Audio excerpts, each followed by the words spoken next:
Magazine.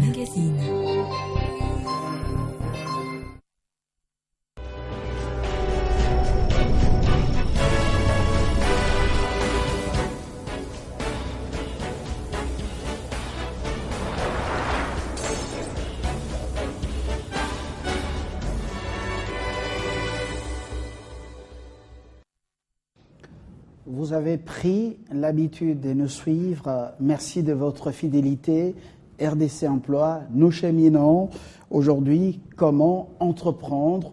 La question est intéressante, globalisante, mais parfois délicate parce que chacun dans son domaine peut entreprendre. Nous allons en parler avec l'invité qui est avec moi sur ce plateau, Patrick Onoya. Bienvenue. Vous êtes justement expert en développement des entreprises, incubateur, c'est un peu ce qu'on vous colle dans votre peau des coordonnateurs du soutien à l'émergence des PMI. Je ne parle pas des paris mutuels urbains, je parle des petites et moyennes entreprises et petites et moyennes industries comme base des développements. Voilà. La première question, comment vous définissez l'entrepreneuriat? Merci, ça c'est la genèse. Mais je ne vais pas aller dans des grandes théories, je définirai simplement l'entrepreneuriat comme cette action qui nous permet de créer des richesses. À partir du moment où on crée la richesse, on est dans un concept d'entrepreneuriat. Et il faut retenir que la création de richesses dans l'entrepreneuriat s'accompagne souvent, si pas toujours, avec la création de l'emploi. Les mamans vendeuses du pain à la moimbe, les chailleurs, les quados sont aussi des entrepreneurs? Tout à fait. Ce sont tout à fait des entrepreneurs, mais faut-il que ces différentes personnes puissent le comprendre? Alors, à quel niveau peut-on dire que toutes ces activités que je viens d'énumérer sont justement, font partie de l'entrepreneuriat lorsque pendant 5 ans, 10 ans, on ne fait que ce boulot et on ne connaît pas une évolution? Voilà pourquoi j'ai répondu en disant que ces différents corps de métier doivent comprendre que ce sont des entrepreneurs. Parce qu'au concept d'entrepreneur est associé le concept d'évolution permanente. Si pendant 10 ans, on fait le même métier sans évoluer, on remet en question le concept d'entrepreneuriat. C'est d'abord un problème d'information et de formation.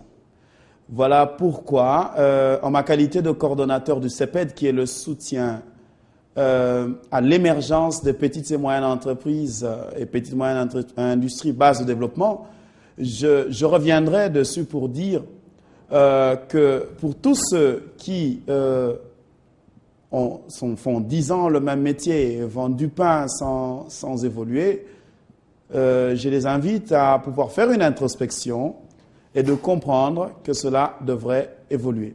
Cela devrait évoluer, mais lorsqu'on envoie quand même son enfant à l'école, il a terminé les secondaires, le primaire, secondaire. Il a également, il est même à l'université, alors qu'on continue à vendre ce pain en dessous justement de l'arbre, comme on dit sous l'arbre, mais on continue à être, on n'a rien changé, son cadre de vente, c'est toujours le même bassin du pain. En ce moment-là, peut-on dire qu'il y a évolution, il n'y en a pas? Il n'y a pas évolution. Pourquoi il n'y a pas évolution? Eh bien parce qu'on peut constater que la personne est toujours la même. Mais il faut retenir une chose. Ce n'est pas parce on ne constate pas l'évolution qu'il n'y a pas eu création de richesse. Généralement, ce qui se passe, c'est que l'activité, l'entrepreneur tue son activité. Tue son activité à dessein ou par défaut. Comment je peux le dire? C'est que lorsque l'on produit, chaque fois, cette maman produit. Mais il se fait que ce soit elle, souvent, qui tient le foyer. À partir de cet instant, souvent, et le bénéfice et le capital part dans les études des enfants ou elle amène dans le ménage. À partir de cet instant, nous avons une activité chétive. Donc, ce qui est produit n'est pas ramené dans l'activité. Mais il y a quand même une solution à cela, ce n'est pas une fatalité. La solution, c'est qu'elles se réunissent en coopérative. À partir du moment où elles se réunissent en coopérative, eh bien, des structures telles que le CEPED, le soutien à l'émergence des petites et moyennes entreprises, peuvent les aider. Et il y a un principe fondamental pour les petites structures qui dit, lorsque l'on veut se développer et qu'on n'a pas l'argent, l'argent se trouve dans la poche des autres. Et pour ne pas le voler, il faut se regrouper, être ensemble. En ce moment-là, on peut, par des mécanismes de ristourne bien structurés, pouvoir se développer à travers les autres. Alors, on va y arriver. Une petite parenthèse, lorsque on a l'emploi et que cet emploi vous permet juste de manger pendant une semaine et puis pendant des décennies ou pendant toute la survie de cet emploi, vous restez, vous n'êtes pas propriétaire ni d'un véhicule ni d'une maison. Peut-on dire que cet emploi, c'est une chance ou c'est une malédiction? Bien, oui, c'est vrai que c'est une question épineuse à ce niveau. Je ne vais pas aller dans le sens de dire que c'est une chance ou c'est une malédiction, mais je dirais que c'est un problème. C'est un problème. Permettez-moi de faire une petite théorie à ce niveau. Maslow, le célèbre psychologue américain, a défini la pyramide des besoins. L'homme, au fil du temps, présente un certain niveau de besoins.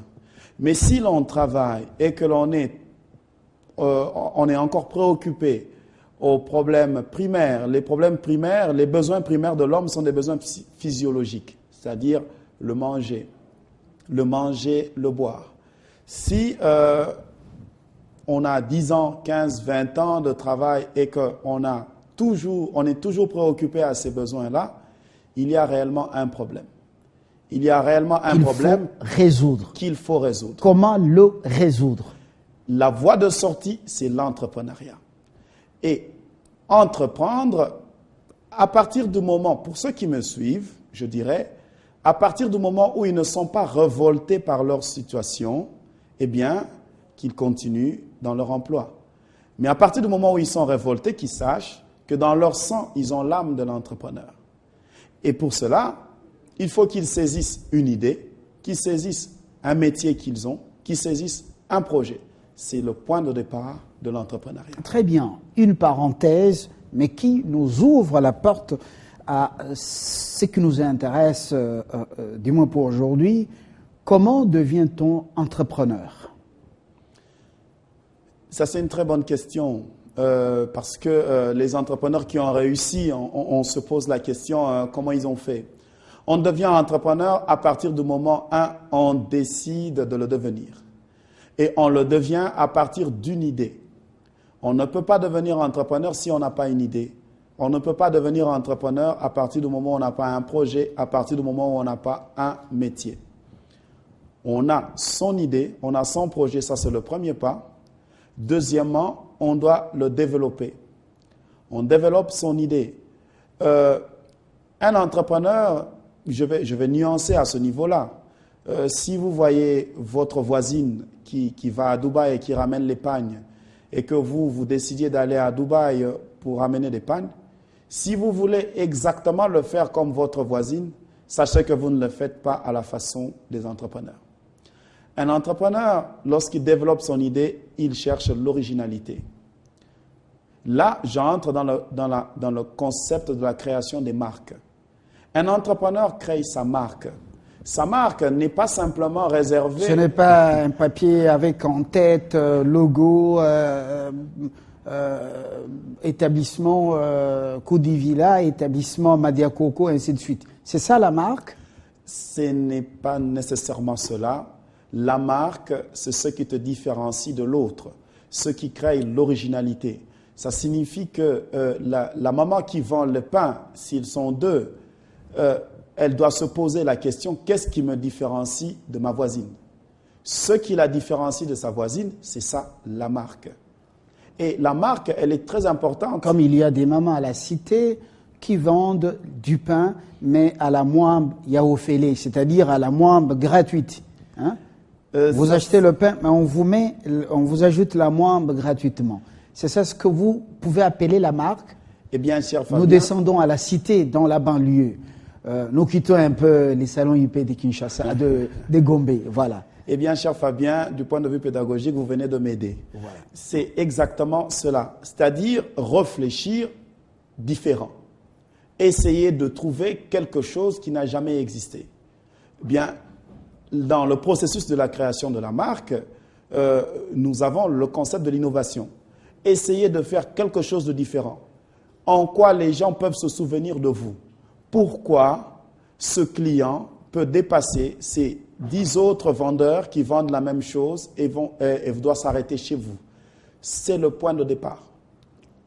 L'innovation dans la façon de préparer les mikaté, qu'on appelle les beignets. L'innovation, vous êtes couturier dans le quartier, il y a beaucoup de couturiers. Comment vous pouvez innover pour que les gens ne préfèrent que vous ou ne suivent que votre marque? La première des choses pour innover, c'est... Je pose la question à un incubateur des entreprises, c'est-à-dire en d'autres termes, une couveuse. Hein, la conception est là, ou l'œuf est là. Vous couvez cet œuf jusqu'à l'amener justement à produire un poussin. Alors parlez-leur concrètement en français facile. Merci, surtout que vous m'amenez à parler le français facile. Oui. Je vais simplement dire que, quel que soit notre travail d'incubateur, je vais souligner que le plus important, c'est que l'entrepreneur comprenne son rôle. Tout part de l'entrepreneur. Innover veut dire apporter un changement radical. Nous recevons les idées, nous recevons les projets de ces entrepreneurs et nous les aidons à les faire croître. Il faudrait que cet entrepreneur apprenne à observer son environnement. Tout part de l'observation. Qu'est-ce que les autres font? Et qu'est-ce que moi je peux faire? Qu'est-ce que je peux apporter qui n'a encore existé? À partir du moment où vous nous apportez cette idée innovante et que nous adhérons à votre idée, nous allons vous aider. Nous allons vous aider par exemple à une domiciliation. Vous avez besoin d'un bureau pour pouvoir rayonner. Vous avez besoin de pouvoir avoir un plan d'affaires. Nous allons vous aider. Vous avez besoin d'une formation. Vous avez besoin d'une formation. En fiscalité, par exemple. En comptabilité, en fiscalité, mais d'abord en entrepreneuriat. Il faut bien comprendre. Parce que lorsqu'on a son idée, ce n'est pas tout. Un entrepreneur est un leader. Ça, c'est de un. Parce que c'est un meneur d'hommes. Cet entrepreneur doit comprendre cela. Un entrepreneur est un manager. Il doit organiser. Il doit comprendre cela. Un entrepreneur est un financier. Il doit militer pour la levée de fonds. Il doit comprendre cela. Et enfin, un entrepreneur est d'abord et surtout un commercial. Il doit développer des stratégies marketing commerciales pour avoir des marchés. Nous commençons par là, c'est la formation de base. L'entrepreneur ne parvient pas à vendre et sa marque et ses produits. En quoi est-ce qu'il serait entrepreneur? Il ne l'est pas. Il ne l'est pas. C'est la qualité fondamentale d'un entrepreneur. Un entrepreneur, c'est le premier vendeur de l'entreprise. Il ne peut pas compter sur son personnel, il compte d'abord sur lui-même en tant que leader, en tant que porte-étendard de son entreprise. Question extra causa, mais qui a quand même de rapport avec le sujet.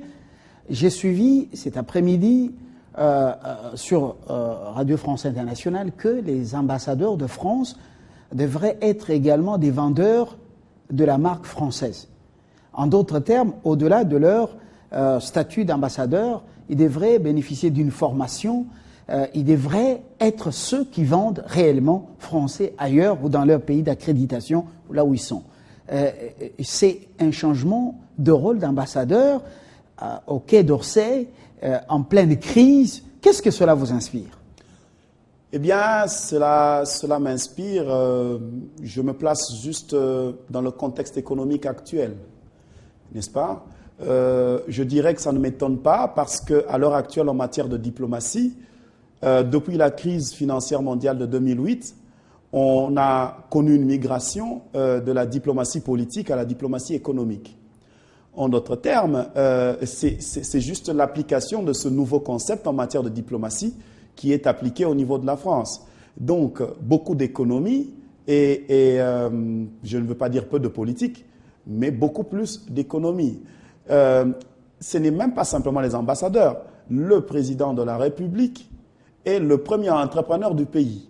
C'est comme ça que vous voyez à l'heure actuelle, lorsque François Hollande se déplace ou que ce soit Obama, il se déplace avec les chefs d'entreprise. Il a pour mission première de pouvoir vendre son pays, donc vendre les différents entrepreneurs. Je vais chuter en disant, bien c'est juste pour la simple raison que lorsque nous parlons macroéconomie, la variable macroéconomique qui touche directement la population, c'est le chômage. Donc, si au sommet de l'État, on ne se préoccupe pas de cette question, cela reviendrait sur la table à un moment donné. Bref, nous sommes dans des questions économiques actuelles. Au risque même de vous accompagner pendant la campagne électorale. C'est une réelle question. C'est une réelle question. Le panier de la ménagère. Très bien. Nous quittons les hautes sphères françaises, congolaises, pour redescendre justement dans les banlieues quinoises et même dans nos villages, dans nos petites villes aux grandes agglomérations à travers le pays, pour poser encore cette question. Y a-t-il une méthode justement permettant de développer une idée innovante? Tout à fait. Si oui, laquelle? Merci. Que conseille le CEPED comme incubateur? Exact. Ce que conseille le CEPED offre à ce niveau-là aussi, dans le cadre de ses formations, une formation qui a un module qui s'appelle « Vaincre la bataille intérieure ». Dans l'homme, vaincre la bataille intérieure. Cela signifie quoi? Vaincre la bataille intérieure est un concept qui est basé sur le paradigme shift. Le paradigme shift, pour ceux qui connaissent, est un concept développé par Stephen Covey, qui est un des mentors dans le domaine de leadership, qui veut simplement que l'individu commence à voir les choses de la bonne façon. À partir du moment où nous voyons... En des termes simples, il faut tout positiver en soi. Il faut positiver, oui, mais surtout, il faut savoir dans quelle direction il faut voir les choses. Parce qu'un entrepreneur, là où il n'y a rien, il se dit qu'il y a quelque chose. Je suis jeune, nous sommes jeunes, nous pouvons constater à travers les rues de Kinshasa que tout le monde croit que l'avenir est à l'extérieur du pays.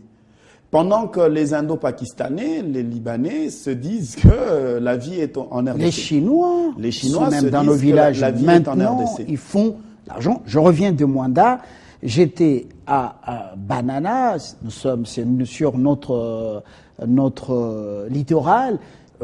Il faut voir comment les Chinois pratiquent la pêche semi-industrielle. Ils ont fabriqué avec le bois importé de la forêt des Mayombe des bateaux. Il y en a déjà 4 ou 5, des grands bateaux.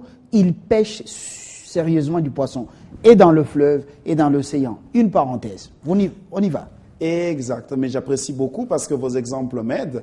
Le paradigme, c'est un système de pensée. C'est-à-dire qu'il faut commencer par nous enseignant aux gens de corriger leur système de pensée. Si l'on croit qu'en RDC, on ne peut rien faire, alors on ne fera rien. Ailleurs. On ne fera rien non plus ailleurs. On ne fera rien en RDC. Et on observera les autres faire. Ça, c'est la première des choses. Donc, changer le thinking, comme les anglophones le disent. Changer les mécanici. Exact. Et à partir de cet instant, là où on ne voyait rien, on verra quelque chose. C'est le point de départ pour créer une idée innovante. Le second point, c'est arriver à vaincre la bataille de la vie. Vaincre la bataille de la vie. De la vie. Exact. À part la victoire qu'on a eue sur la bataille intérieure. Exact. Alors, cette bataille de la vie, c'est laquelle? Eh bien, la bataille de la vie, c'est l'effet de l'environnement extérieur. À partir du moment où on a vu les choses de la bonne façon, ça signifie qu'on l'observe positivement. Et lorsque l'on l'observe positivement, on arrive à détecter les besoins. Tout part des besoins de son milieu. Une fois qu'on a détecté les besoins, on apporte les solutions. C'est ça, l'innovation. On apporte les solutions d'une façon telle que personne n'y a pensé. Mais on a sa solution. On n'oublie pas les contraintes. On a la conjoncture, le cadre macroéconomique qu'on connaît. Tout cela... Les découragements également, les tracasseries, la corruption. La corruption, le manque d'argent, le manque d'encouragement dans son quartier, dans sa famille, on doit faire avec. Les manques d'électricité dans certains coins de la ville, quand on veut créer une affaire. Exact. Et pour vaincre la bataille de la vie, il faut s'armer de valeurs et de principes. C'est un ensemble de valeurs et de principes qui vont vous soutenir dans votre cheminement.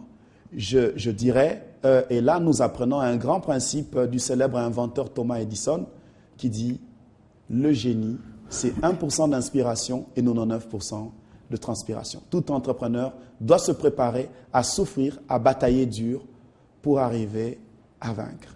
Est-ce qu'il y a un secret, on termine par là, un secret de la réussite pour un entrepreneur ou des entrepreneurs? Je le dirais par expérience en tant qu'entrepreneur. Un des grands secrets, c'est de savoir que ce qu'on ne peut pas permettre qu'on puisse nous ravir en tant qu'entrepreneur, je dis nous, je mets dans la catégorie puisque je suis entrepreneur, c'est son énergie. Un entrepreneur ne doit pas permettre que personne, que quelqu'un le puisse lui ravir son énergie. Ça, c'est la première des choses. Deuxième des choses, un entrepreneur doit être dans un cycle d'apprentissage permanent. Il doit savoir que s'il n'arrive pas à exécuter ce qu'il a à faire, ce n'est pas parce qu'il ne peut pas, c'est parce qu'il ne sait pas. Il doit se placer dans un cycle d'apprentissage permanent et de perdurer, de lutter. Il finira par réussir. Le CEPED est là, qui est le soutien à l'émergence des petites et moyennes entreprises, est là pour encourager, pour accompagner toutes ces initiatives.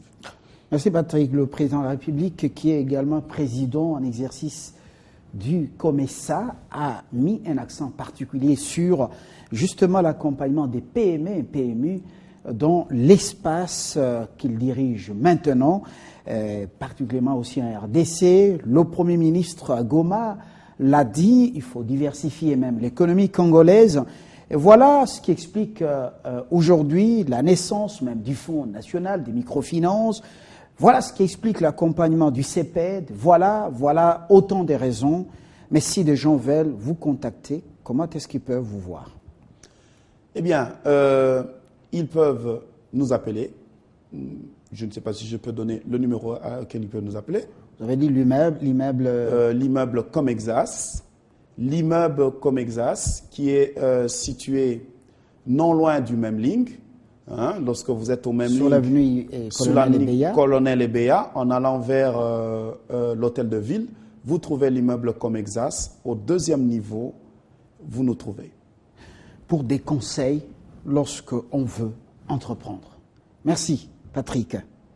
Merci à vous de nous avoir suivis. Nous allons continuer la série, mais nous nous attarderons davantage sur comment entreprendre et le secret, quelle erreur il ne faut pas commettre, qu'est-ce qu'il faut absolument faire. Nous vous souhaitons très bonne suite de programme sur votre chaîne. Au revoir.